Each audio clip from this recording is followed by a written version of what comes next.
자, 제목은 로마서 몇 번째네? 30번째네요. 시기를 아는 자입니다. 무슨 시기냐? 재림의 시기겠죠. 예수님의 재림의 시기를, 날짜를 안다는 뜻은 아닙니다. 그 어느 정도의 시기를 아는 자에 대한 말씀을 사도 바울이 하고 있습니다. 자, 오늘 읽었던 말씀 11절을 보시면, 또한 너희가 이 시기를 안다 모른다 알거니와 그랬습니다. 그러니까 사도 바울은 로마에 있는 교인 성도들이 지금의 이 시기가 어느 시기인지, 또한 예수님의 재림의 시기가 언제인지, 물론 재림의 시기를 아는 것이 아니지만 이 시대가 지금 현재 어떤 때인지에 대해서 알고 있다라고 그렇게 말씀을 합니다. 이 시대가 어떤 때인지. 자, 어떤 때냐? 그 다음에 말씀하고 있는 것이 뭐냐면, 자, 몇 절을 보시냐면, 다 계속 보시면, 또한 너희가 이 시기를 알거니와, 어떤 시기냐? 자다가도 깰 때가 뭐가 되었다? 벌써 되었다라는 겁니다. 그럼 자고 있으면 안 되고 진작에 깨어 있어야 된다라고 말씀하고 있고, 이는 이제 우리의 구원이 처음 믿을 때보다 뭐했다? 처음 믿을 때보다 지금 우리의 구원의 시점이 더 가까웠다라고 말씀하고 있고, 그 다음에 어떤 시기냐? 밤이 깊고 낮이 뭐했다? 가까웠다. 밤이 깊고 낮이 가까웠으니까 언제예요? 새벽이네. 새벽이네. 그죠? 밤이 깊고 낮이 가까웠으면 이제 새벽이니까 가장 어떤 시기라는 뜻이에요? 가장 어두운 시기다, 그 뜻입니다. 이 시기에 대해서 너희가 뭐하고 있다? 알고 있다. 모른다라고 얘기하는 것이 아니고 알고 있는데, 그러면 이런 시기에는 어떻게 살아야 되는지에 대한 말씀을 기록하고 있습니다. 성경은 신약 시대 자체를 실제는 뭘로 말씀하고 있냐면 말세라고 얘기합니다. 신약 시대 자체가 뭐다? 말세다. 자, 사도행전, 신약 성경 사도행전 행 2장 17절을 보시면, 행 2장 17절 보시면,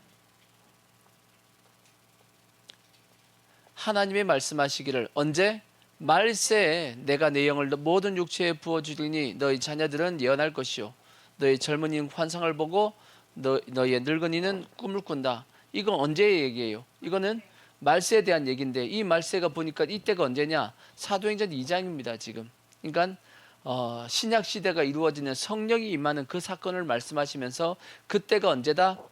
그때부터가 말세라는 겁니다. 그때부터 말세다. 그러니까 지금 현재는 말세 중에서도 언제죠? 마지막입니다. 말세 마지막. 또 다른 성경에도 사도 바울도 똑같이 말세라고 신약 시대를 말세라고 얘기했어요. 고린도전서 고전 10장 11절 보시면, 고전 10장 11절 보시면, 그들에게 일어난 이런 일은 본보기가 되고, 또한 누구를 만난? 말세를 만난 누구? 우리. 말세를 만난 그 당시 우리입니다. 사도 바울과 고린도 교회 성도들, 그 당시 우리를 깨우치기 위하여 기록됐다라고 말씀하고 있으니까, 사도 바울도 그 당시를 뭘로 봤다는 거예요? 말세로 봤다라는 거예요.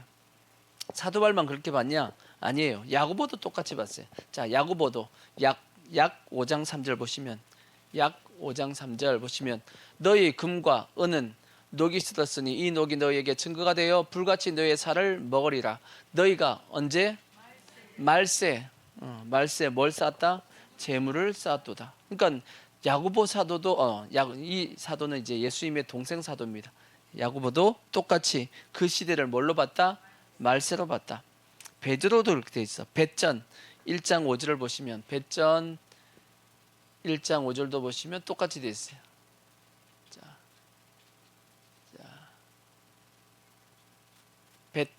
디귿 한 번 더 엔터.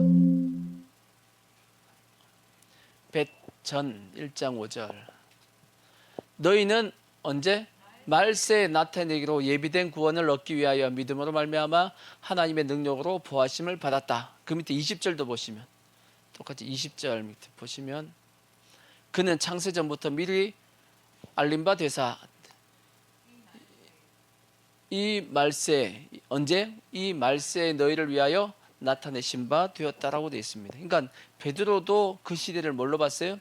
말세로 봤습니다. 그러니까 신약 시대 자체가 전체적으로 보면 뭘로 보신다? 하나님은 말세로 보고 있다라고 이제 성경이 말씀하고 있는 겁니다. 그러니까 지금도 우리는 어디에 살고 있죠?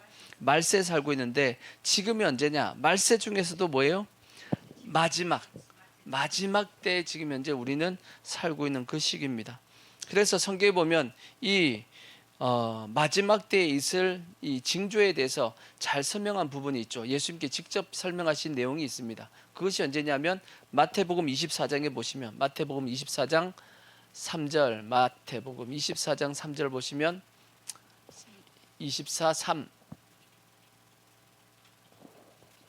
그렇게 되어 있어요. 자, 너희도 아는 바니 자 24장 3절 자, 예수께서 감람산 위에 앉으셨을 때 제자들이 조용히 와서 이르되 우리에게 이르소서 어느 때에 이런 일이 있겠사오며 또 주의 임하심과 세상 언제는 끝에는 무슨 징조가 있사오리까? 라고 말씀했습니다. 그러니까 예수님께서 제자들이 이제 물어봤단 말이에요. 마지막 주님이 오실 그때는 무슨 징조가 있겠습니까? 라고 예수님에게 물어봤다고. 그랬더니 예수님께서 마태복음 24장에 그때 징조에 대해서 쭉 설명합니다. 24장 그 다음에 25장 해서 두 장을 예수님께서 마지막 때에 있을 내용을 쭉 설명해 주셨다고. 그러면서 예수님께서 설명하신 게 뭐냐? 그 중에 하나가 뭐냐면 언제가 이 재난의 시작인지 그리고 언제가 끝인지도 예수님께서 말씀을 했습니다. 시작 지점이 언제냐? 그 뒤에 4절 보시면 예수께서 대답하여 이르시되 너희가 사람의 미혹을 받지 않도록 주의하라. 많은 사람이 내 이름으로 와서 이르되 나는 누구다? 그리스도라 하여 많은 사람을 미혹하리라. 많은 사람이 자기를 누구라고 얘기한다고요? 지가 그리스도 예수래. 내가 예수다 하고 하는 놈이 한두 놈이 아니잖아 지금. 얼마나 많어. 그죠? 우리나라에도 얼마나 많은지 몰라. 그죠? 우리나라만 그럴까요?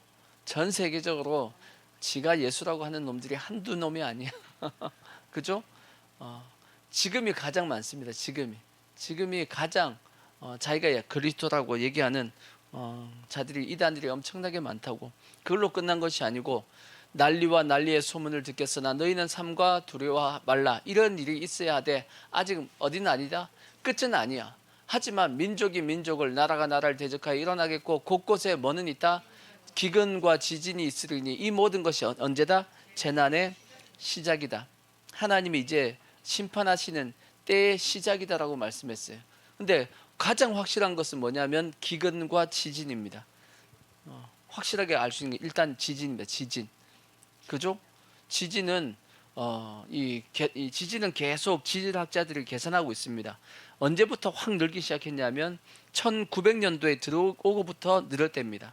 급격하게 늘을 때입니다. 급격하게 느는데 이것이 기하급수적으로 늘고 있고 숫자도 늘고 있지만 더군다나 강도도 엄청나게 점점 커지고 있답니다. 이것은 뭐 과학적으로 증명됐으니까 얼마 전에도 지진이 있었죠. 지금 뭐 7점 몇, 6점 몇, 7점 몇 하는 이 지진이 전 세계적으로 1년에 우리가 몇 번씩 듣고 있습니다. 예전에는 이렇게 자주 안 들었거든. 근데 지금은 몇 번씩 듣고 있는데 지금 또 우리가 지금 지진을 예상하고 있는 데가 어디예요 지금? 일본이잖아요. 일본. 난카이 대지진 해가지고 이것도 지금 예언하고 있잖아. 조금 있으면 뭐 올해 뭐 7월달 8월달 막 해가지고 지금 불안해서 그 지역에 있는 사람은 어떻게 사나 싶기도 해요. 왜냐하면 그거는 이미 예정되어 있는 지진이라고 지금 얘기하고 있기 때문에 뭐 그것 때문에 또 뭐 이제 후지산이나 거기도 뭐 이제 뭐 화산 폭발하고 막 하면 이게 뭐 죽는 숫자도 사람이 뭐 이런 어떤 위험이 지금 그 지역에 있다라고 하는데 불안해서 그 지역은 살겠나 싶기도 해. 근데 하여튼 우리가 확실하게 알고 있는 것은 이러한 지진이 지금 이미 시작되었고 지금 한창 진행 중에 있잖아요. 그러면 이미 재난은 징조가 예수님께서 말씀하셨던 이 마지막 때의 시기는 시작됐어 안 시작됐어요? 한참 지난 겁니다 지금. 그러니까 시기가 지난 지 한참 되었고 이제 거의 끝 지점까지 가고 있다라고는 우리가 충분히 알 수 있잖아. 그리고 예수님께서 말씀했죠. 끝은 언제다라고 말씀했냐. 그 뒤에 14절 보시면 자, 이 천국 복음이 모든 민족에게 증언되기 위하여 온 세상에 전파되리니 그제야 뭐가 온다? 그때가 이제 끝이다라고 말씀했어. 그러니까 이 복음이 어디까지 가야 된다고요? 예수님께서 2000년 전에 저 말씀을 하실 때는 이 복음이 아직까지 예루살렘, 어떻게 보면 이스라엘 땅 안에만 있었습니다. 근데 예수님께서 말씀했어요. 이 복음이 이스라엘 땅에만 있는 것이 아니고 어디까지 간다? 전 세계를 다 이 복음이 돌게 될 것이다 라고 말씀했어요. 지금 우리가 역사적으로 그걸 다 봤잖아. 지금 봤고 복음이 동쪽으로 갔어요, 서쪽으로 갔어요? 복음이 동쪽으로 갔어요, 서쪽으로 갔어요? 동쪽이 어디, 서쪽이 어디? 취합. 사도 바울이, 그러니까 이 복음의 방향은 누가 정했냐면 그 간 사람은 사도 바울입니다. 사도 바울이 전도 여행을 하다가 1차 전도 여행을 하고 나서 2차 전도 여행, 사도 바울이 2차 전도 여행이 이제 이 방향을 결정했단 말이에요. 사도 바울은 어디로 가고 싶었어요? 동쪽, 서쪽? 동쪽으로 가려고 했습니다. 왜 동쪽으로 가려고 했죠? 동쪽이 사람이 일단 많이 삽니다. 그러니까 아시아 쪽으로 가려고 했다고. 그러니까 아시아 쪽에 이스라엘 땅을 중심해서 아시아 쪽으로 해가지고 가면 중국, 인도네시아, 그때 조선이죠. 중국, 엄청나게 숫자가 많잖아. 그래갖고 사도 바울은 일단 사람이 많은 지역을 향해서 복음을 전하려고 아시아 쪽으로 가려고 하는데 누가 막았어요? 예수의 영이, 그러니까 성령님이 막았습니다. 막아서 어디로 가라? 반대로 가라 하고 누가 불렀어요? 마게도냐 여인이 불렀습니다. 그래서 그것을 보고 사도 바울이 하나님께서 동쪽으로 가라고 하시는 것이 아니고 서쪽으로 가라고 하시는구나 해가지고 그때 이제 마게도냐 쪽으로 가게 되었죠. 그것이 인류의 역사를 판도를 바꾼 겁니다. 어떻게 보면 그때 사도 바울이 아시아 쪽으로 갔으면 아시아가 먼저 발전했을 겁니다. 근데 사도 바울이 서쪽으로 갔기 때문에 서쪽이 먼저 문명이 개화가 되었고 먼저 발전했습니다. 그래서 이제 서쪽으로 가게 되었고 그것이 유럽을 지나서 그 다음에 대서양을 지나서 어디로 갔죠? 아메리카로 갔습니다. 아메리카, 미국 쪽으로 가서 미국에서 다시 뭘 건너죠? 태평양을 건너가지고 일본에 갔고 그 다음에 중국, 한국으로 들어왔단 말이에요. 어떻게 보면 복음의 꽃이 가장 확실하게 핀 곳이 대한민국입니다. 대한민국이고 그것이 또 다시 지나가지고 지금 어디로 갔죠? 이슬람을 지금 통과하고 있는 중입니다. 그리고 이슬람을 통과해서 지금 어디까지 가면 예루살렘까지 가면 완전히 한 바퀴 돈 거잖아. 그죠? 그게 백투 예루살렘이잖아. 그렇게 되어지면 그때가 언제다? 그때가 끝이다라고 말씀했어요. 예수님이 직접 하신 말씀이니까 그때는 끝이 오리라 말씀했어요. 그러니까 지금 우리가 보기에 유대인들이 예수님을 믿어야 안 믿어요? 아직은 안 믿습니다. 근데 지금 우리가 보고된 걸 보면 유대인들도 급격하게 지금 예수 믿는 사람이 늘어나고 있다는 얘기는 합니다. 이스라엘이 1948년도에 이렇게 나라를 세우고 나서 그때 당시만 하더라도 예수 믿는 사람이 몇십 명 안 됐답니다. 근데 지금은 그래도 꽤 숫자가 많이 늘었고 이제 물론 이제 마지막 때가 되면 주님이 오시면 민족적인 회개가 이루어질 걸로 생각은 합니다. 생각은 하지만 하여튼 복음이 지금 이제 어디까지 와 있어요? 이스라엘 땅 바로 직전까지 와 있어. 거의 이슬람도 지금 현재 통과 중에 있습니다. 그러면 주님이 오실 날이 뭐였다? 심히 가까웠다는 것은 우리가 충분히 뭐 할 수 있어요? 알 수 있단 말이에요.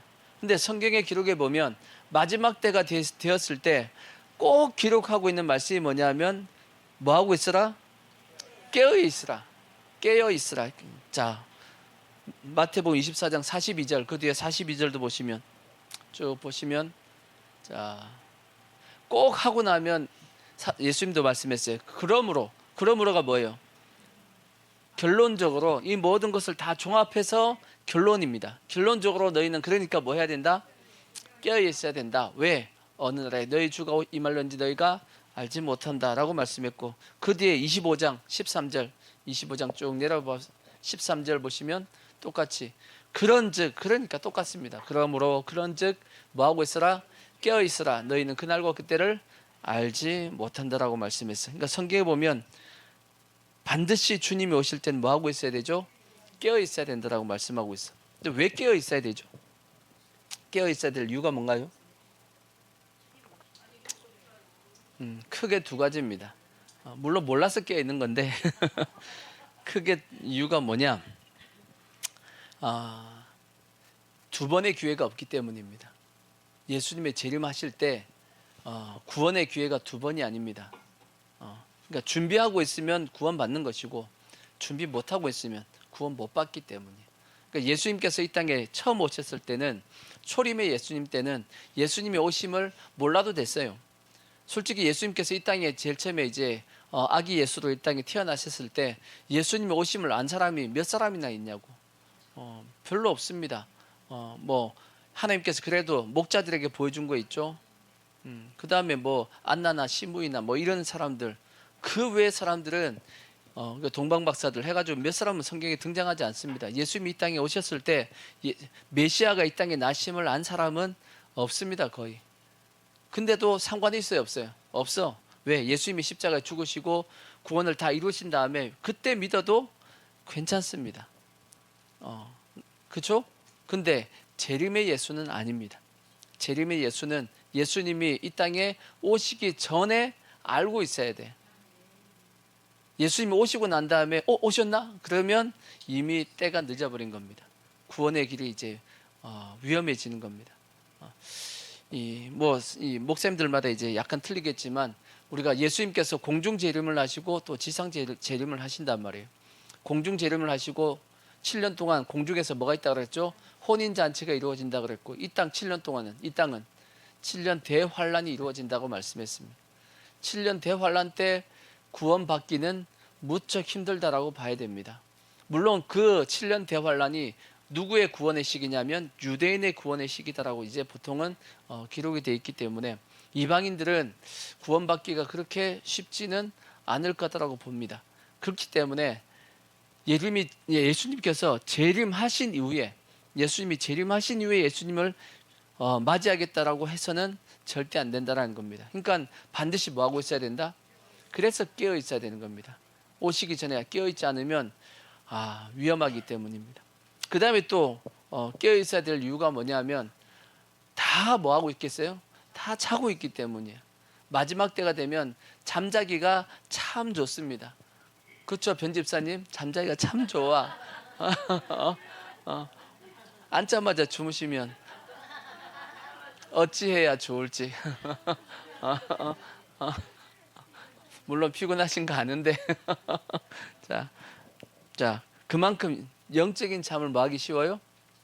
자기가 쉬운 때입니다. 우리가 다 알다시피 열처녀의 비유 보십시오. 자, 마태복음 25장 1절 보시면 마태복음 25장 1절 위에 한번 보시면 보세요. 그때 천국은 마치 등을 들고 신랑을 맞으러 나간 열 처녀와 같다리니 그 중에 다섯은 뭐하고 밀어나고 다섯은 슬기 있는 자라. 밀어난 자들은 등을 가지되 뭘 안 가지고 갔어요? 여분의 기름을 가지고 안 갔단 말이에요. 근데 4절 슬기 있는 자들은 그릇에 뭘 담아갔어요? 기름을 담아가지고 등과 함께 가져갔습니다. 등도 가져가고 모두 들고 갔고 기름이 여분의 기름도 가져갔습니다. 근데 문제는 뭐냐? 신랑이 더디 오므로 다 뭐 했다? 다 졸며 잘세. 그러니까 슬기 있는 자들이든 미련한 자들이든 상관없이 다 뭐 했다라는 거예요. 다 잤다라는 거예요. 이게 심각한 겁니다. 아니 미련한 다섯 처녀는 그냥 자고 슬기는 다섯 처녀는 그래도 깨어 있었다 그러면 마지막 때 깨어 있을 수 있겠구나 라고 생각을 할 수 있겠는데 예수님께서도 보시기에 미련하든 슬기 있든 상관없이 다 뭐 했다고요? 다 잤다라는 얘기입니다. 다 퍼들어 자고 있었다는 얘기지. 그러니까 깨어 있기가 그만큼 힘들다라는 뜻입니다. 그러니까 왜 이렇게 그럼 힘들어졌을까? 지금 다른 나라는 몰라도 우리나라 같은 경우는 예수님의 재림에 대해서 다시 오신 예수님에 대해서 지금 현재 한국 교회가 성도들에게 이렇게 말씀을 하고 있는가 했을 때는 안 하고 있다고. 예수님이 재림을 솔직히 믿을까 싶어요. 난 성도들이. 여러분 예수님이 재림하신다는 거 믿어요, 안 믿어요? 우리는 믿지.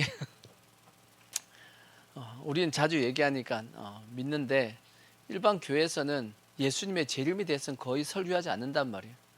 거의 설교하지 않고, 특히나 한국 교회가 이렇게 거부감을 가지게 된 이유는 뭐냐면 옛날에 1992년도 다미성교회 해가지고 시한부 종말론이 있었잖아요. 그죠?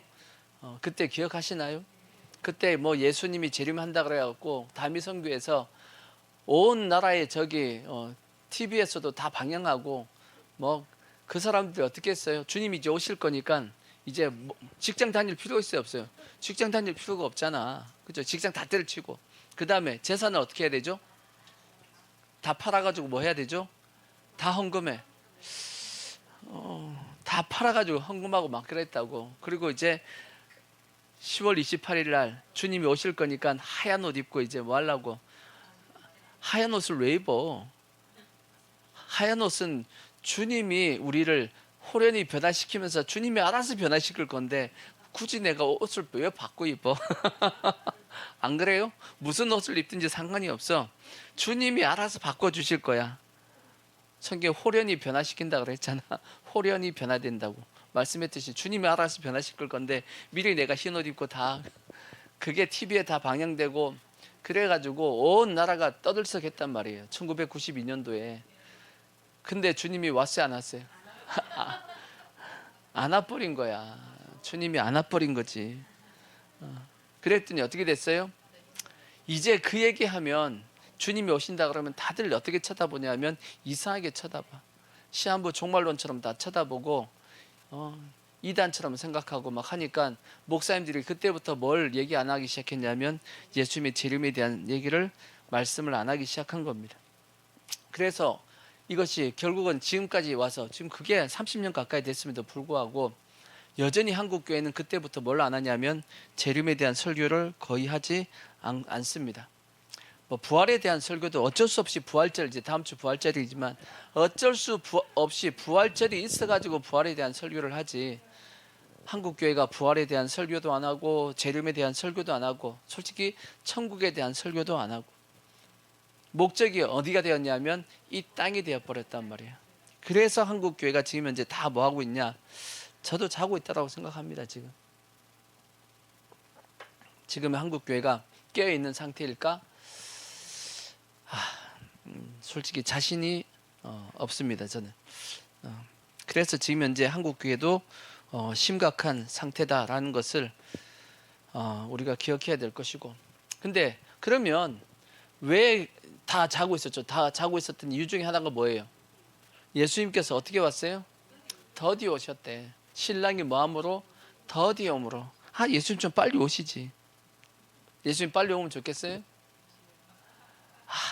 그것도 걱정이야. 빨리 오면 아직 안 믿는 가족들이 있어. 저도 마찬가지고.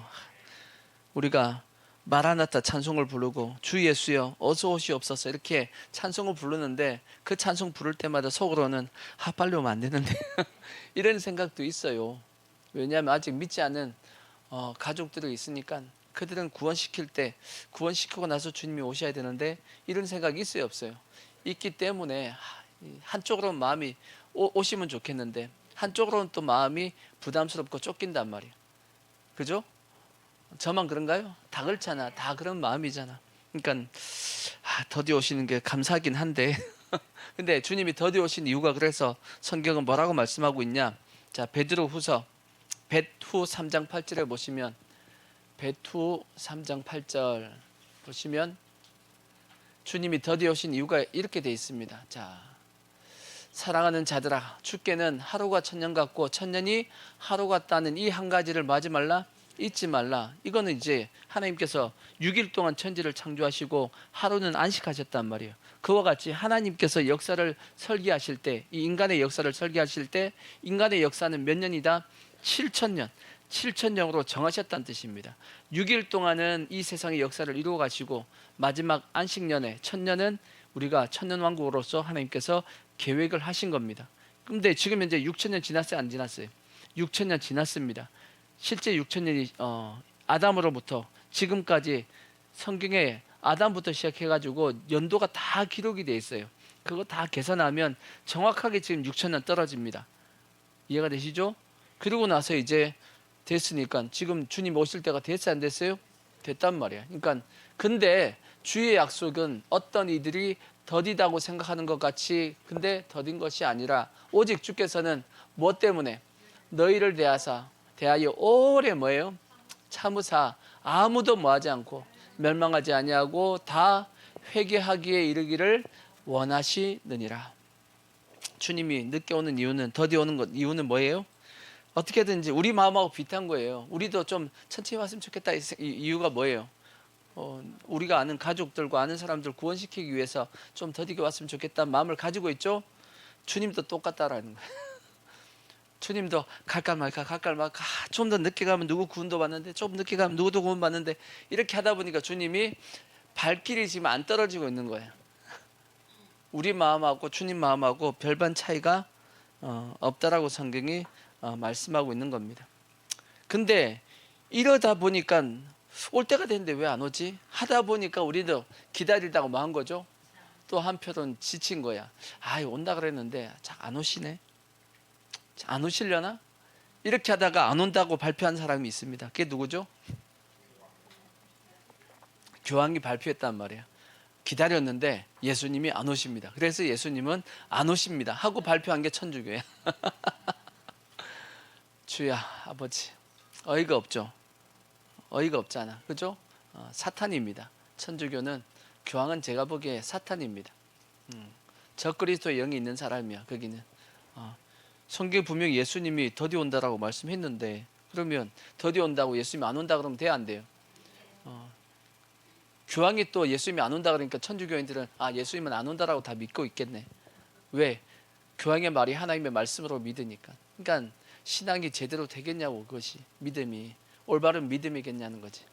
다 어디 보내고 있냐면 다 지옥으로 보내고 있는 겁니다 지금. 하여튼 근데 성경이 예수님께 더디 오다 보니까 다 잠들고 있는데, 성경은 또 뭐라고 말씀하고 있냐면, 자 데살로니가전서 살전 5장 3절을 보시면, 살전 5장 3절 보시면 자 이렇게 돼 있어요. 그들이 뭐하다 할 때 평안하다 안전하다 할 그때 임신한 여자에게 해산의 고통이 이른 것 같이 멸망이 갑자기 그들에게 이른다라고 말씀했고, 그래서 결단코 뭐하지 못한다? 못 피한다라고 말씀했어요. 평안하다 안전하다 할 그때 주님이 오신다라는 거야. 그래서 우리는 뭐 해야 되냐? 정신 차리고 있고 깨어 있어야 됩니다. 깨어 있어야 돼요. 아멘. 그래서 반드시 깨어 있어야 되는 것이고, 그것에 대한 말씀을 하신 것이 오늘 본문 말씀입니다. 로마서 13장 11절 어떻게 정신 차리고 이제 깨어 있을 수 있는지에 대한 말씀이 기록이 되어 있는 겁니다. 자, 첫 번째 다시 본문 가시면 로마서 13장 12절 보시면, 자 밤이 깊고 낮이 가까웠으니 그러므로 우리가 무엇을 하자고요? 어둠의 일을 벗자. 어둠의 일을 벗자라고 되어 있어. 어둠의 일을 벗자. 근데 어둠의 일이 뭐냐 하고 봤더니 그 뒤에 기록이 되어 있어요. 낮이와 같이 단정히 행하고 방탕이 어두운 일입니다. 어둠의 일이고, 술 취하지 말며. 술 취하는 것도 뭐다? 그것도 어둠의 일이고, 음란하거나 호색하거나 그것도 어둠의 일이고, 다투거나 시기하지 말며. 이것도 다 뭐예요? 어둠의 일입니다. 그리고 14절 보시면, 오직 주 예수 그리스도로 옷 입고 정욕을 위하여 육신의 일을 도모하는 것도 다 뭐다? 다 어둠의 일입니다. 이런 일을 다 뭐 하자고요? 벗어버리자. 그렇게 행하지 말자라고 말씀을 하고 있는 겁니다. 그러면 이제 우리는 어떻게 살아야 될 것이냐? 어둠의 일을 벗어야 될 것인데, 수요일에 이런 말씀 드렸죠. 자, 에베소서 5장 8절을 보시면, 에베소서 5장 8절을 보시면,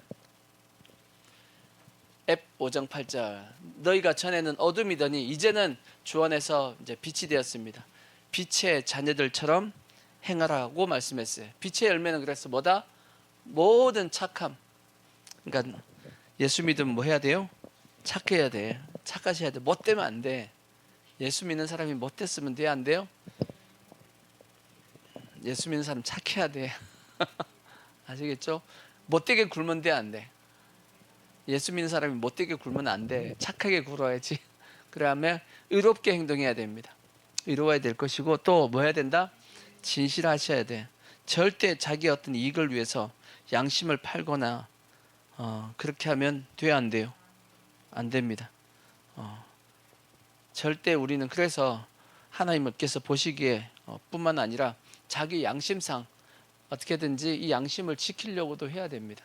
이게 예수 믿는 게 그래서 어떻게 보면 힘들 수 있는 것이 양심을 지켜야 되니까 아무도 안 봅니다. 아무도 안 보니까 뭐 해야 돼요? 속일 수 있고 숨길 수 있고 하지만 누가 보고 있는 거야? 내 양심이 보고 있어. 하나님이 보고 계시니까. 그죠? 이게 양심을 지킨다라는 것이 쉽지 않지만 그래도 우리는 그렇게 해야 됩니다. 왜냐하면 한번 양심을 이게 어기게 되면 속이게 되면 그 다음부터 쉽게 또 속여요. 사람이 한번 무너져 버리면 그러한 죄는 또 반복 자꾸 되거든. 그러니까 한 번 안 무너뜨리기 위해서 애를 써야 돼요. 양심은 한 번 안 무너지기 위해서 버텨야 됩니다. 아시겠죠? 그렇게 해서 우리는 빛의 열매를 맺어야 돼. 모든 착함, 의로움, 진실함이 있다라고 말씀했듯이. 아멘. 그래서 우리가 꼭 기억해야 될 것은 마귀가 어떻게 하려고 그러냐? 어떻게든지 마귀는 뭐 하려고 그러겠어요? 우리가 이 어둠의 일에서 어둠 가운데 살게끔 하려고 하겠죠.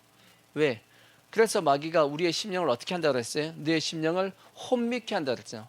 혼미해 가지고 이게 빛을 못 보게 만드는 겁니다. 빛을 못 보게 만들어서 도적이 오는 것은 목적이 뭐죠?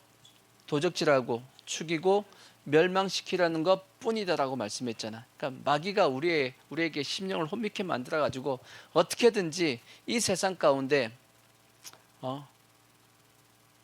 인생을 도둑질 당하고, 여러분 한번 생각해봐. 여러분 인생에서 도둑질 당한 적이 있어요, 없어요?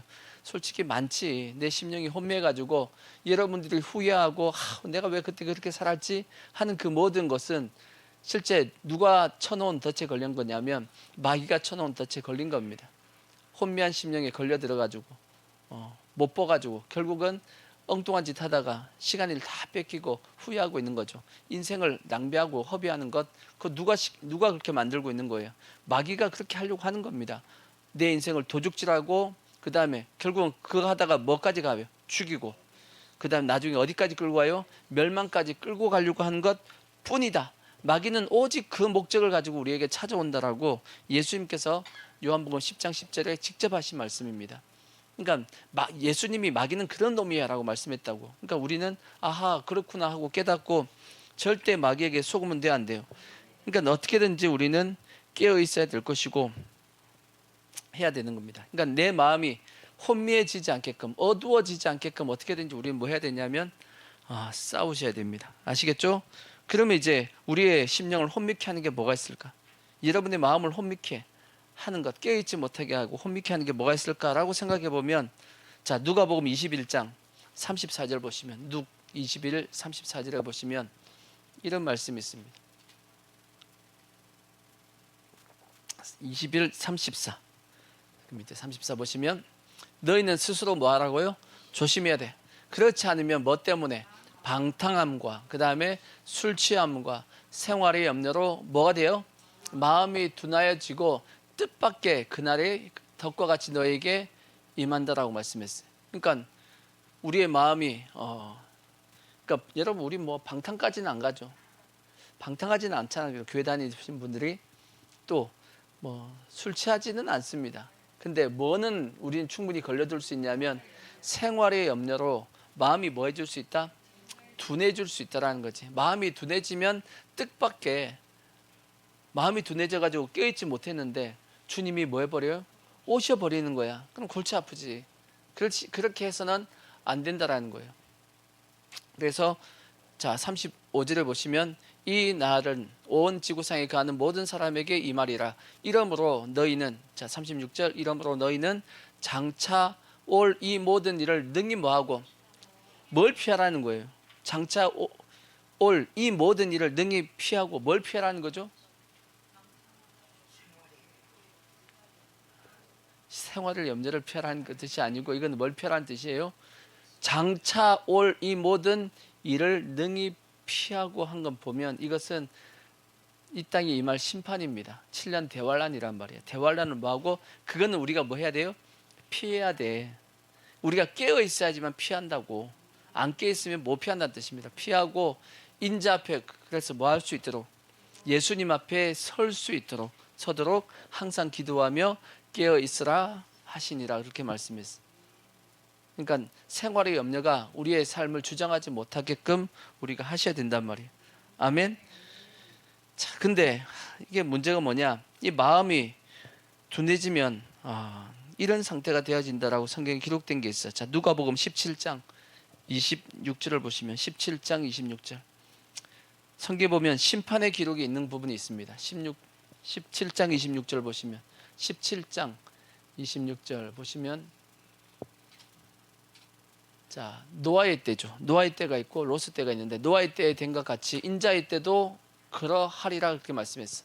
노아가 방주에 들어가던 날까지 사람들이 다 어떻게 했냐? 먹고 마시고 장가들고 시집가고, 홍수가 나서 그들을 다 멸망시켰으며, 그 다음에 또 롯의 때도 똑같습니다. 같으니 사람들이 먹고 마시고 사고 팔고 씹고 집을 짓더니 롯이 소돔에서 나가던 날에 하늘로부터 불과 유황이 비오듯 하여 그들을 멸망시켰느니라. 인자가 나타나는 날에도 이러하리라, 그렇게 되어 있어요. 자, 한번 생각해 보자고요. 자, 다시 그 앞에 보면, 자, 27절. 노아가 방주에 들어가던 날까지 사람들이 먹고, 먹어야 돼 안 먹어야 돼? 먹어야지. 마시고 하는 이 마시고는 물보다는 술 같아. 물보다는 술 같다는 느낌이 확 드는데, 하여튼 마시고 장가 들고, 장가 가야 돼 안 가야 돼요? 가야지. 시집을 가야 돼 안 가야 돼? 가야지. 그러니까 근데 홍수가 나서 그들을 다 멸망시켰단 말이에요. 롯의 때도 그렇습니다. 또 롯의 때와 같으니 사람들이 또 먹고 마시고 사고 팔고 해야 될 거 아니야. 우리가 물건도 사고 팔고 해야지. 사고 팔고 하는 것은 뭐냐면, 어떻게 보면 물건을 만들어서 팔기도 하고 또 사기도 하고, 그러니까 뭐 우리가 살아가기 위해서는 기본적으로 경제 활동을 하는 거죠. 그죠?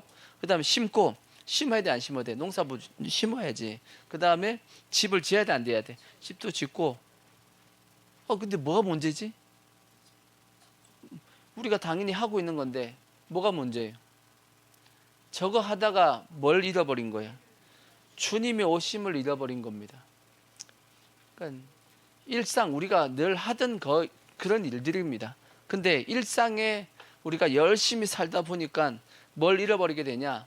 주님의 오심, 재림에 대해서 기억하지 않고 생각하지 않고 그냥 살아가고 있다, 그 뜻입니다.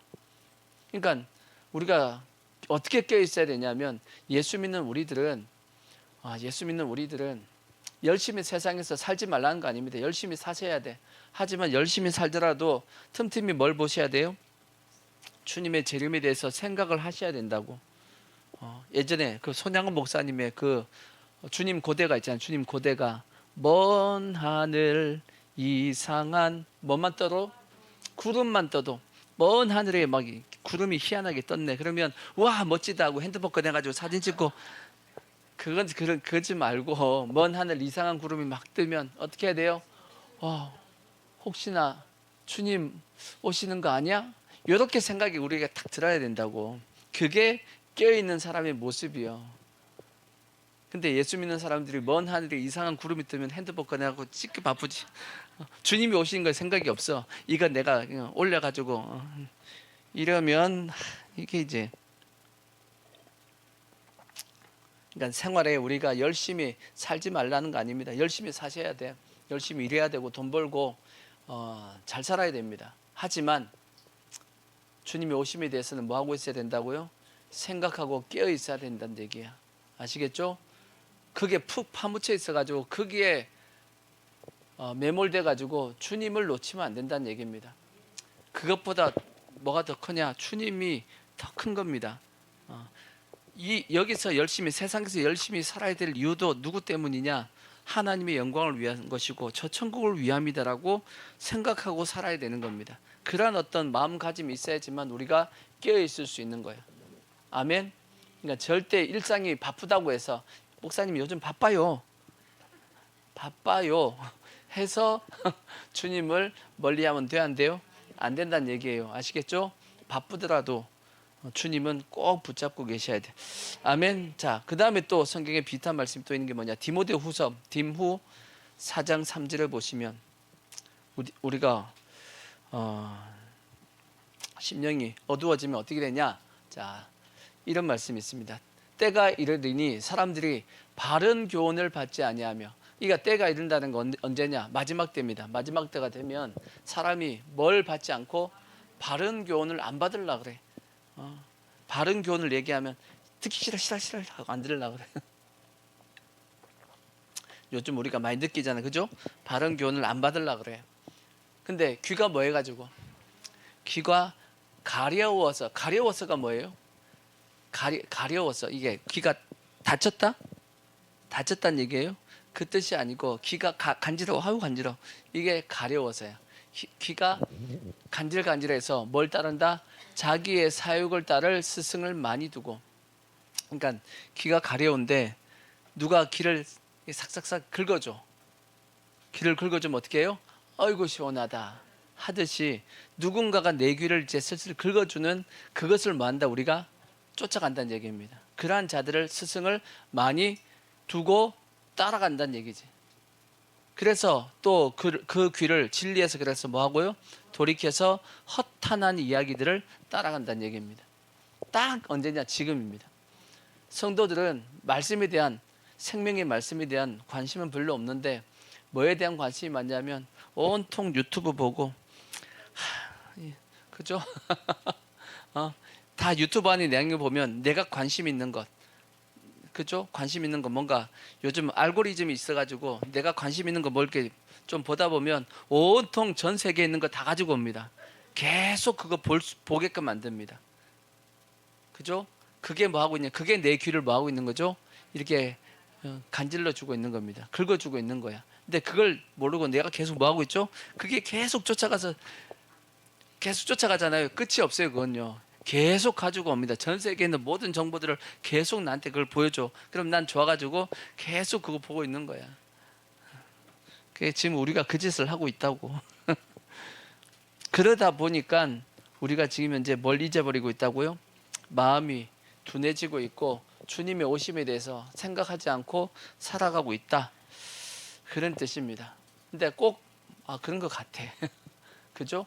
오늘날 성도들도 다 어떻게 보면 이러한 일상에 바빠서 또 세상이 허탄한 이야기를 쫓다가 주님의 오심을 잊어버리고 있지 않나라고 생각이 듭니다. 아예 뭐 주님의 오심에 대해서 관심도 없는 분들도 많고, 예수 믿어도 예수님의 재림에 관심이 없는 분들도 많고, 그 예수님의 재림이 있다는 것도 알긴 알았는데 세상에서 막 살다 보니까 잊어버리고 사는 분들도 많고, 또 마이가 어떻게든지 세상의 이야기를 자꾸 내 심령 가운데 집어넣어가지고 예수님의 재림을 생각하지 못하게끔 만들고 있는 부분도 많고, 끊임없이 마귀가 우리를 뭐 하려고? 인생을 도적질하고 죽이고 멸망시키려고 찾아온단 말이에요. 그러니까 우리는 깨어있기가 그래서 실제는 쉽지가 않은 겁니다. 실제 쉽지가 않다고. 근데도 불구하고 깨어있어야 돼? 안 깨어있어야 돼? 깨어있어야 되죠. 어떻게 살아야 되냐? 자, 히브리서 보시면, 히브리서 10장 37절, 10장 37절 보시면, 자, 이런 마음을 가져야 돼. 잠깐 오면 누가 오신다? 잠깐 오면 오신대. 아시겠죠? 주님이 멀리 한참 있다 오는 거 아닙니다. 우리의 마음의 자세야. 우리의 마음의 자세가 저렇게 가져야 돼. 사도 바울은 히브리서 기자가 사도 바울인데, 저 때도 2000년 전에도 사도 바울은 생각했습니다. 주님이 언제 오신다? 잠깐은 오신다 라고 생각을 했다라는 거야. 그럼 우리는 2000년 전에 사도 바울이 그렇게 생각했다면 우리는 진짜 이 마음을 가져야 되지 않겠어요? 잠깐 놓으면 누가 오신다? 오시리니 뭐하지 않을 거다? 지체하지 않는다. 우리의 마음가짐이 그래야 된다고. 우리의 마음가짐이. 그래서 나의 의는 믿음으로 말미암아 살리라. 그러니까 우리는 뭘로 살아야 된다고요? 믿음으로 살아야 될 것이고, 또한 뭐 하면? 뒤로 뭐 하면 안 돼요? 절대 물러가면 안 돼. 내 마음이 그를 기뻐하지 아니하리라 하셨느니라. 우리는 뒤로 물러가 멸망할 자가 아니요 오직 영혼을 구원함에 이르는 믿음을 가진 자니라. 그렇게 말씀했어요. 그러니까 우리는 저런 마음을 가지고 믿음으로 살아야 됩니다. 주님이 곧 오신다라는 마음을 가지고 절대 뭐 하면 안 된다. 뒤로 물러서시면 안 돼. 지금 내가 주님을 위해서 살아가고 있는 이 삶을 포기하고 잠시 바쁘니까 내가 뭐 하니까 하고 돌이키지 말라고요. 힘들어도 지금 내가 하고 있는 것은 버티셔야 돼. 그래서 믿음으로 사셔야 됩니다. 왜? 혹시나 내가 뒤로 물러섰는데 돌이켰는데 주님이 와버리면 골치 아파집니다. 아시겠죠? 언제 오실지 모르기 때문에 우리 뭐 하고 있어야 된다? 깨어 있어야 된다라고 말씀하고 있는 겁니다. 꼭 그렇게 꼭 하시길 부탁을 드리고, 다시 이제 두 번째 로마서 13장 12절 보시면, 로마서 13장 12절 또 뭐 하고 있으라고 말씀하고 있냐면, 시기를 아는 자는 어떻게 한다라고 되어 있냐. 자, 두 번째 12절, 밤이 깊고 낮이 가까웠으니 그러므로 우리가 어둠의 일을 벗고 뭘 입자? 빛의 갑옷을 입자.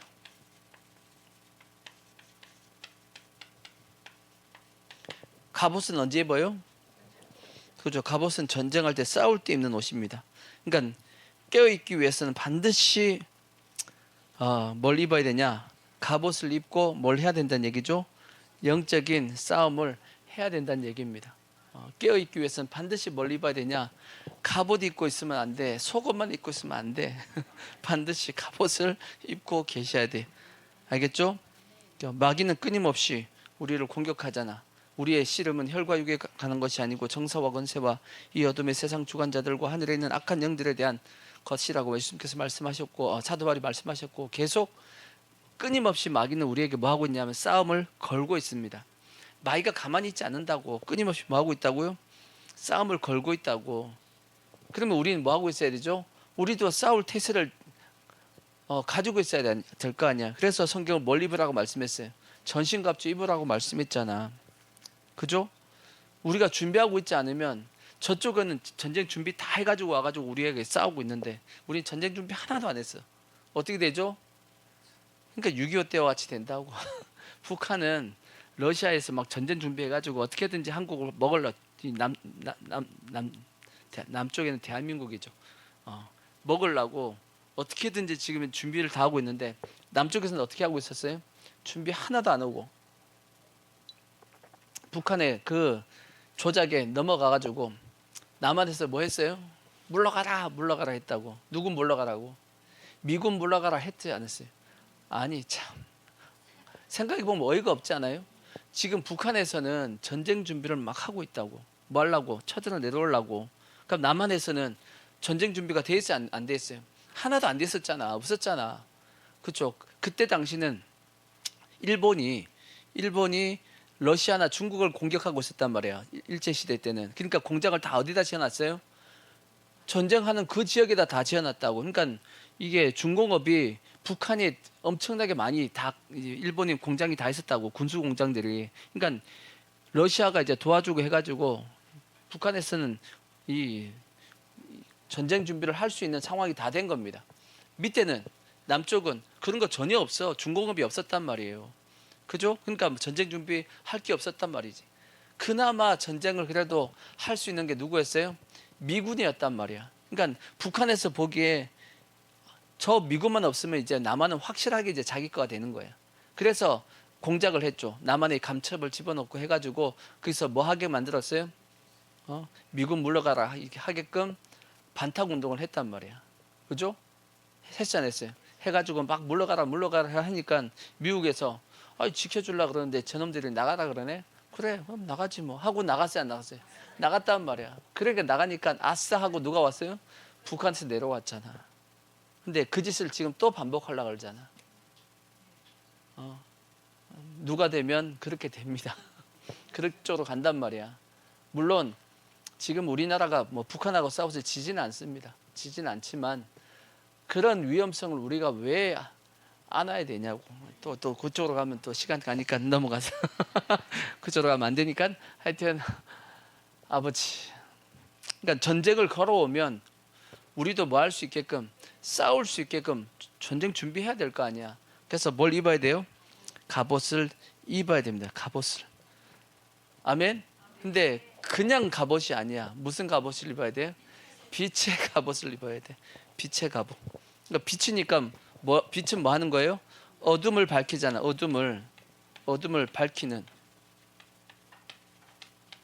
갑옷이니까 뭐예요? 옷은 뭐라 그랬어요? 성도들의 옳은 행실 그랬잖아요. 행실. 행실이니까 어둠을 밝히는 행실입니다. 행실. 이것이 뭐예요? 갑옷이야.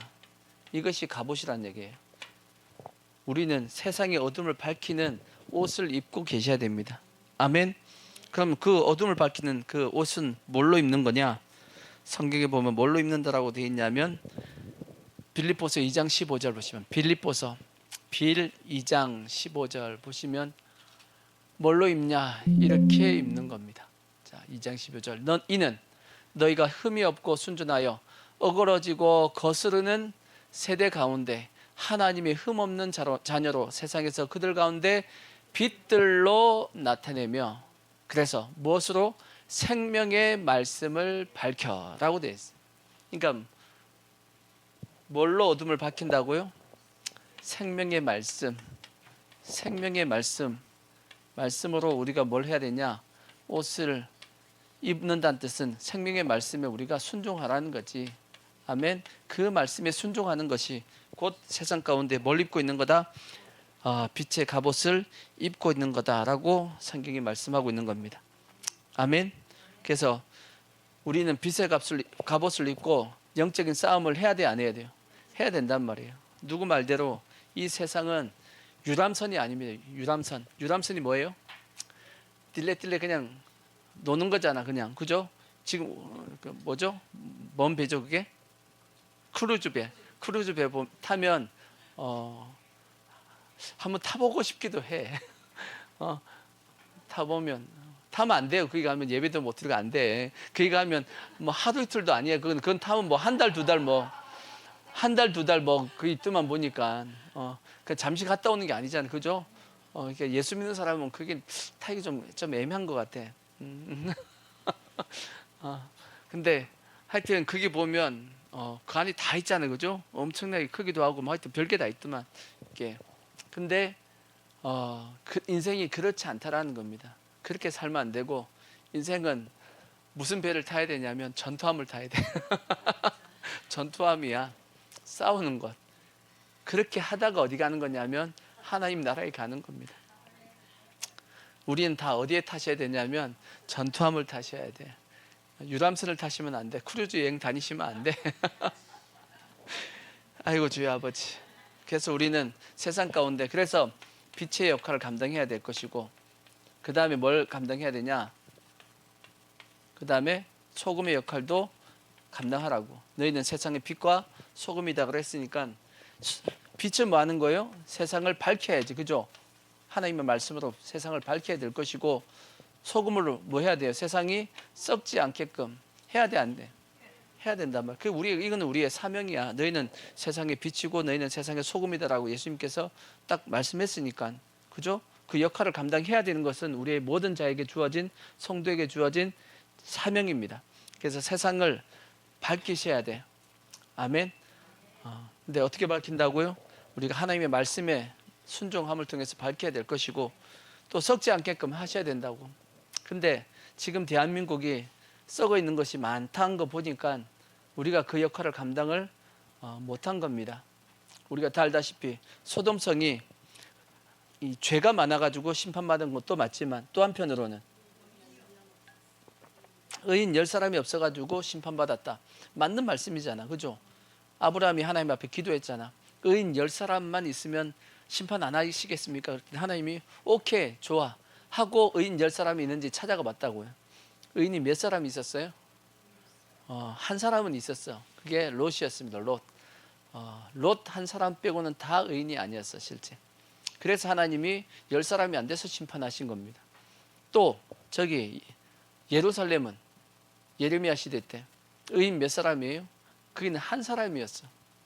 자, 예레미야서 렘 구약성경 보십시오. 렘 5장 1절 보시면 렘 5장 1절 렘 5장 1절 보시면 그게는 한 사람이야. 너희는 예루살렘 거리로 빨리 다니며 그 넓은 거리에서 찾아보고 알라. 너희가 만일 정의를 행하며 진리를 구하는 자 몇 사람? 한 사람이라도 찾으면 내가 이 성읍을 용서하리라. 대한민국에도 하나님께서 한 사람으로, 대한민국은 한 사람은 아닌 것 같아. 한 사람은 더 있을 것 같아. 대한민국은 하나님이 몇 사람으로 정하셨을까? 몇 사람일 것 같아요? 10사람, 10사람은 넘을 것 같은데 100사람, 100사람도 넘지 않을까? 그래도 하나님 잘 믿는 사람들 100사람 넘을 것 같은데 1000사람, 1000명도 넘을 것 같다는 생각도 들고 10,000명, 10,000명 넘지 않을까요? 10만 명, 10만 명 넘을 것 같고 100만 명? 이런 생각을 해봐야 안 해보잖아. 전 솔직히 이런 생각 해보거든. 하나님 몇 명까지를 원하십니까? 이런 생각을 해봐요. 그래도 성도들 순수하게 진짜 하나님 사랑하고 주님 섬기는 성도들 그래도 한국 교회 꽤 있긴 있는데 이런 생각이 솔직히 들거든. 그래서 그들이 하나님 앞에 이 나라의 문제를 놓고 회개하고 기도하고 하면 그것이 하나님께서 보시는 기준이 되지 않을까라는 생각도 솔직히 해봅니다. 이게 보이는 어떤 이 싸움도 필요합니다. 하고 또 한편으로는 그 보이는 싸움보다 더 중요한 게 뭐냐면 하나님의 시각에서 보는 영적인 어떤 이 우리의 어떤 모습이 어떻게 보면 대한민국을 지키는데 더 중요하지 않을까라는 생각도 솔직히 해봅니다. 그건 성경이 말씀하고 있는 거니까, 그죠? 그러니까 그래서 우리가 죄 지은 것이 아니라 할지라도 죄는 어떤 놈이 지었다 할지라도 회개는 누가 해야 되냐? 우리가 해야 돼. 그러면 하나님께서 그러면 우리가 소금의 역할을 감당해서 그나마 이 나라가 썩지 않게끔 해야 되지 않을까? 근데 이 나라가 썩고 있다라는 것은 뭐가 부족한 거예요? 소금이 부족한 거야. 뭐가 필요하냐? 굵은 소금이 필요해. 굵은 소금이 돼야 돼. 굵은 소금. 요즘 갈아 넣잖아. 그런 소금 되면 안 돼. 저희 어머니가 곰국을 해주셔가지고 곰국을 먹는데 이걸 가는 거 있잖아, 그죠? 요즘 뭐 색깔이 좀 그 핑크색 나는 거 아무리 갈아 넣어도 짠맛이 안 나. 그래서 내가 오늘은 어제까지 내가 열심히 돌렸거든. 열심히 돌려가지고 내가 근데 아무리 돌려도 팔목만 아프고 안 짜지더라고. 그래서 내가 오늘은 그냥 내려갖고 소금 굵은 거 넣어버렸어. 그래서 먹었어. 조금만 넣어도 짠맛이 나더만. 아유, 그게 편하지. 그게 편하지. 그러니까 우리는 가는 소금 되면 안 되고 굵은 소금 되셔야 돼. 아시겠죠? 그래야지만 나라가 이게 썩지 않고 맛이 나지. 소금이 맛을 잃으면 예수님께서 말씀했잖아요. 아무 쓸데가 없다고. 소금이 맛을 잃으면 아무 쓸데 없어서 그냥 뭐한다? 버려버린다라고 말씀했듯이 우리는 맛을 낼 수 있는 쓸모 있는 그런 굵은 소금이 됩시다. 아시겠죠? 그렇게 돼서 나라가 이게 썩지 않게끔 해야 될 것이고 마지막 한 말씀 이제 13장 로마서 13장 14절 보시면 다시 로마서 13장 14절 또 어떻게 하라고 말씀하고 있냐? 오직 주 예수 그리스도로 옷 입고 정욕을 위하여 육신의 일을 도모하지 말라. 뭘로 옷 입어라? 주 예수 그리스도로 옷 입자라고 말씀하셨어요. 예수님으로 옷을 입었다. 무슨 뜻이겠어요? 예수님으로 옷을 입었다. 예수님의 행실을 본받아야 된다. 그 뜻이죠. 그죠? 옷은 행실이라고 그랬으니까 예수님의 행실을 우리가 따라가야 된다는 얘기입니다. 곧 예수님을 뭐 해야 된다? 닮아가야 된다. 따라가야 된다. 그 뜻입니다. 예수님을 따르기 위해서 꼭 필요한 게 뭐죠? 예수님께서 누구든지 나를 따라오려거든 뭐 해야 된다고요? 자기를 부인하고 자기 십자가를 지고 나를 쫓을 것이다. 두 가지 조건입니다. 자기를 뭐하고? 부인하고 자기 십자가를 지고 주님을 쫓아야 됩니다. 근데 한국 교회의 모습을 보면 예수님을 쫓겠다라고 쫓아가시는 분들은 많은 것 같아. 근데 뭐는 잘 안 하냐면 자기를 부인하지는 않습니다. 자기를 부인하지 않기 때문에 나타나는 현상이 지금 현재 현상이라고 저는 생각을 해. 뭔 뜻이냐? 자기를 부인하지 않고 예수님을 쫓아갔단 말이에요. 그랬더니 세상 가운데 영광을 주어졌습니다.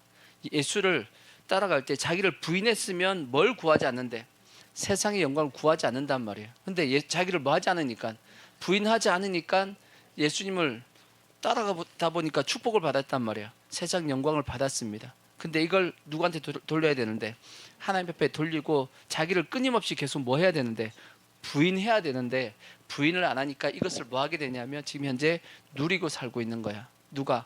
한국교회 목회자들도 그렇고 성도들도 그렇고. 그러니까 한국교회가 부패하는 겁니다. 지금 썩고 있는 거야. 이해가 되시죠? 그러니까 예수님을 따르기 위해서는, 예수님으로 옷 입기 위해서는 반드시 뭐 해야 되냐면 실제 자기를 부인하셔야 돼. 아시겠죠? 이거 해야지만 이게 가능하지. 이거 안 하면 이거 안 됩니다. 아시겠죠?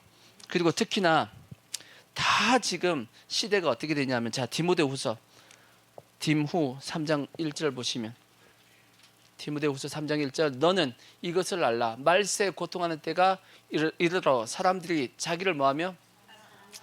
자기를 사랑하며, 그 다음에 돈을 사랑하며, 그 다음에 자랑하며, 교만하며, 비방하며, 부모를 거역하며, 감사하지 아니하며, 거룩하지 아니하며, 무정하며, 원통함을 풀지 아니하며, 모함하며, 절제하지 아니하며, 사나우며, 싸나우며 선한 것을 좋아하지 아니하며, 배신하며, 조급하며, 자만하며, 쾌락을 사랑하기를 하나님 사랑하는 것보다 더하며, 경건의 모양은 있으나 경건의 능력은 부인하는 자니 이 같은 자들에게서 내가 돌아서라, 떠나라고 말씀하고 있습니다.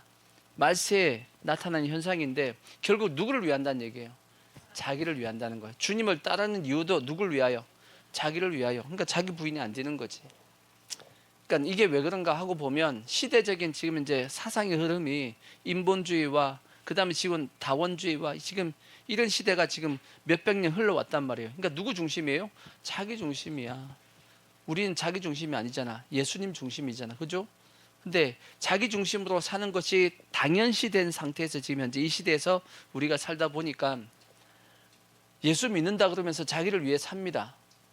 근데 그걸 잘 믿는 걸로 생각합니다. 왜? 세상이 그렇게 얘기하고 있으니까. 그래서 예수 믿고 행복하게 누리며 사는 것이, 건강하게 누리며 잘 사는 것이 이것이 하나님의 뜻이다. 어느 정도는 맞다 싶어도 100% 아니란 말이에요. 아시겠죠? 반드시 우린 뭐 하셔야 된다고? 자기 부인을 하셔야 돼. 자기를 사랑하는 것이 아니고 누굴 사랑하셔야 되냐? 주님을 사랑하셔야 돼. 아멘. 그렇게 우리가 주님을 섬겨야지만 그리스도로 우리가 제대로 뭐 할 수 있냐면 옷을 입고 살아갈 수가 있습니다. 절대 시대가 그렇다고, 이 세대가 그렇다고 우리가 그쪽으로 따라가면 결국은 마귀의 덫에 딱 걸려들고 우리의 심령이 어둡게 바뀐단 말이에요. 아멘. 자, 그럼 이제 결론적으로 이제 다시 말씀을 드리면, 아까도 말씀드렸지만 우리가 왜 깨어 있어야 되냐? 초림 때는 괜찮습니다. 하지만 재림 때는 깨어 있지 않고 주님이 와버리면 돼야 안 돼요? 안 됩니다. 큰일 납니다. 기회를 놓치면 안 된단 말이에요. 그러니까 반드시 뭐 하고 있어야 되냐? 깨어 있어야 됩니다. 아시겠죠? 그래서 우리는 예수님의 재림 때 어떻게 돼야 되냐? 자, 이 말씀 보고 기도하자. 고린도전서 15장 51절, 고전 15장 51절 보시면 이렇게 되셔야 돼. 고전 15장 51절 보시면, 자, 보라, 내가 너에게 뭘 말한다? 비밀을 말하노니 우리가 다 잠잘 것이 아니요 마지막 나팔에 순식간에 어떻게 된다? 홀연히 다 뭐가 된다? 변화된다. 흰 옷 입고 있을 필요 없어요. 아시겠죠? 알아서 주님이 다 어떻게 하실 거다? 홀연히 다 변화시킬 거다. 나팔 소리가 나며 죽은 자들이 썩지 아니할 것으로 다시 살아나고 우리도 변화된다라고 말씀했어. 그러니까 우리가 언젠가 다 주님이 오시면 홀연히 변화될 때가 올 겁니다. 아멘. 그때를 생각하고 홀연히 변화되어서 누굴 만날 거야? 주님 만날 거 아니야. 예수님 만날 거 아니야. 그죠? 그 주님 만났을 때 부끄럽지 않게끔, 알겠죠? 우리가 이 땅 가운데 살 수 있는, 꼭 깨어 있을 수 있는 우리 성도들 되어지기를 부탁의 말씀을 드리겠습니다. 아멘. 자, 우리